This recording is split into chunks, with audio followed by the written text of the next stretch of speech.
थांबत नाहीये, तर गृहमंत्री आतंकवाद या भारतात का होतोय त्याचं उत्तर देत नाही. आपले जे पेट्रोलियम मंत्री आहे ते इथेनॉल का मिक्स होत आहे ते सांगत नाही. गडकरी आहेत, त्यांचे ते रस्त्याचे खड्डे चालू आहे, वरून ते जे टोल नाक्यावर जास्त पैसे लावत आहेत त्याचं उत्तर देत नाही. सर्व जण शांत बसलेले. या जेनजी जो प्रोटेस्ट आहे ना त्यांना फक्त आन्सर हवं आहे.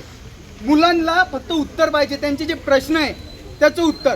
सर्व गव्हर्नमेंट उत्तरापासून पळते, दूर जाते, त्यांना ते कळतच नाहीये. म्हणून आपला आवाज एवढा बळकट झाला पाहिजे. आपण आज जो शांततेच्या मार्गाने मोर्चा केला, आम्हाला वाटलं नव्हतं की तुम्ही एवढ्या संख्येने इथे उपस्थित व्हाल आणि आम्हालाही सहकार्य कराल. त्याच्यासाठी तुमचं खूप खूप आभार. आणि असंच देशासाठी सर्वांनी एकत्र येत राहा हीच विनंती. जय हिंद, वंदे मातरम. तुम्ही या ठिकाणी आलात म्हणजे तुम्ही एक जागरूकतेचं प्रतीक बनलात, एवढं लक्षात घ्या. अजून या देशामध्ये, या बुलढाणा शहरामध्ये, जिल्ह्यामध्ये, महाराष्ट्रामध्ये अजून अशी बरीचशी जनता आहे तिला अजून कळलेलं नाही, पण तुम्हाला जमीर जिंदा आहे इसलिए तुम या आए हो, एवढं लक्षात घ्या. मला एवढंच सांगायचं आहे की बांधवांनो, मित्रांनो, मैत्रिणींनो, माझ्या सगळ्या भावा बहिणींनो, इथं आपण यासाठी जमलोय की आपल्याला आवाज उचलायचा आहे. जे दिल्ली या जंतर मंतरवर झालेल्या आपल्या या घटनेचा जो आपल्या विद्यार्थ्यांवर जो अमानुषपणे लाठीचार्ज केलाय, या लाठीचार्जच्या निषेधार्थ आपण आज शांततापूर्वक काढलेला लॉंग मार्च आहे. मला सांगायला खंत वाटते की अजूनही आपले विद्यार्थी जागरूक नाहीये देशाचे, आणि त्यांच्यासाठी सुद्धा आपण लढा देतोय. एवढं माझ्या तुम्हाला सांगायचंय या सोशल मीडियाच्या माध्यमातून. आता तरी जागे व्हा, या सरकारला जाब विचारा. अरे जर इथं सगळे वोटर आहेत, मला माहिती आहे बरेचसे जण ज्यांचं मतदान चालतंय, पण एवढं लक्षात घ्या, ज्या इथल्या सरकारने, या इथल्या बेगडी सरकारने इतका आपल्यासोबत जो हे अमानुषपणे छळ केलाय, आपल्या विद्यार्थ्यांना मारहाण केली, याचा तुम्ही इलेक्शन पिरियडमध्ये बदला घेतल्याशिवाय शांत बसू नका माझ्या भावांनो. जर आपण आता लढलो नाही तर आपल्यावर असेच अन्याय विद्यार्थ्यांवर येणाऱ्या काळात झाल्याशिवाय राहणार नाही.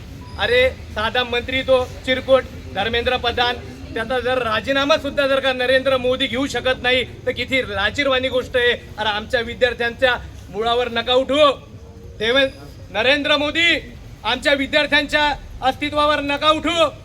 आमचे विद्यार्थी जर का तुमच्या मुळावर उठले तर नेपाळ सारखी परिस्थिती होऊन देश सोडून जायचं काम पडेल तुम्हाला, एवढं लक्षात घ्या.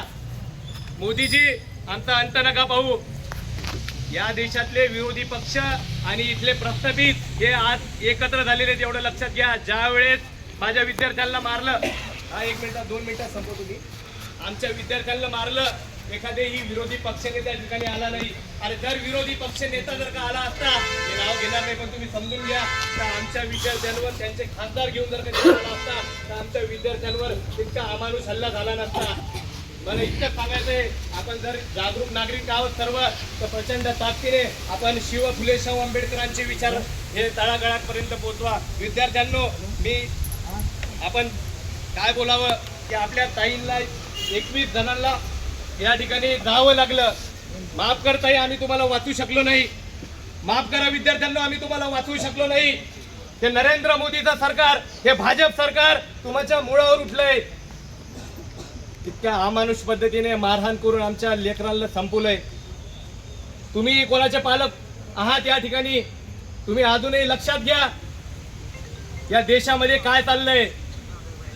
जाती पातीच्या पलीकडे जाऊन विचार करा.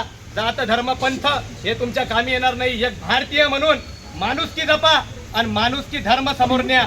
आणि येणाऱ्या काळात तुम्हाला इतकं सांगतोय की सर्व एकत्र मिळून, आज खरं तर आमचे सगळे आयोजक मंडळी, अतुल भाऊ असतील, प्रतीक भाऊ असतील, हे जितके आमचे आयोजक टिल्लू भाऊ, ऋषभ भाऊ असतील, यांच्याकडे खरंच एक वेगळ्या अँगलला आम्ही सगळ्या अँगलला पाहतो की हे जागरूकतेचं प्रतीक तुमच्या पुढे ज्यांनी निर्माण करून दिलं आणि सर्व बुलढाणेकरांना एकत्र येऊन या ठिकाणाहून एल्गार केला.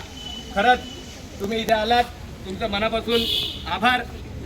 आता आपण राष्ट्रगीत घेऊया आणि समोर एक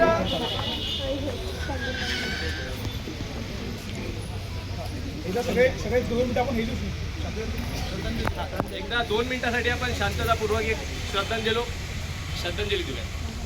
एक साथ सावधान.